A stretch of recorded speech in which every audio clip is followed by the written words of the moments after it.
اخوان ياسر كاتب اغنيه وتعبان عليها طبعا هسه شويه يعني صار لي 3 ايام اني كاتبها. يعني تعب 3 ايام. ايه بعد ما مكمل. يا الله اريد اشوف رايكم. الله كمل هذه النوبه هسه. اوكي حبيبي. ايه حبيبي الكاتب ياسر. الله حبيبي ريتك يمي ايه تبقى اشبع بيك حنان تاكله تعضبيه من الجوع. فارقنا ونظل الموت. هاي اي بعدني ما مكمل. الله ترى سطرين هذا سطر واحد. بس الكتاب صغير ما طال. ايش قد تعبت بيها هاي الاغنيه؟ 3 ايام. 3 ايام؟ ايوه.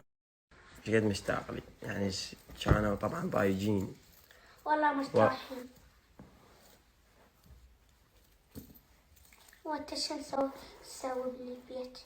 بس تاكل وتنام. هاي سوالف امي دا يحكي اسوي بلسان امي. هاي انت مو انت هاي هاي سوالف امي. هاي انت جاي تجسد امي. يصير خير بعد ما تطلع وياي لو تموت. يلا ميت عليكم.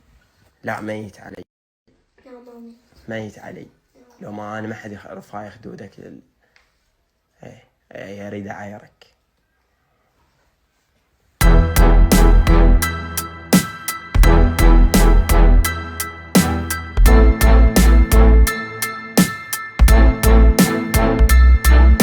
قد نسبة رضاك على امك؟ الحقيقية لو انت ولد بشر شوي تعطيك صور شرف. 0. شنو رايك بريوقي؟ يما واخري يما تعطيك صور. هذا شوف هذا عند هذا ابن مستهتر. هذا لا يسمع الكلام مستهتر. لا الخاطري يما الخاطري يما الخاطري يما قلبي لا تتحركون قلبي يما. هلا باع اول مره اطلب منكم طلب. صديق ابو مريومه كلكم تعرفونه والله وقف وياي وقفات يعني ابد ما انساها. المهم هذا الطلب نوصله مليون بعد له 9000 واذا وصل مليون قال لا اخذ لك سفره مدفوعه تكاليف. وترى ماكو احلى من الاشياء المجانيه فاريد وقفتكم ماشي. يلا يفضل ما يحتاج اقول لكم. شقلت هي هاي يا هي شوفي من يحاول يمتحن بشاربه نشعل فتيل. نحن قوم بريطانية مسقط رأسنا المريخ. اذهب فاسأل التاريخ.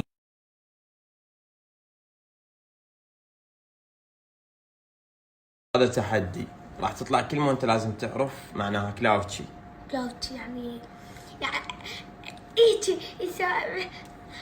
محتال او ملاعب. ايه والله ايتي والله ايه صح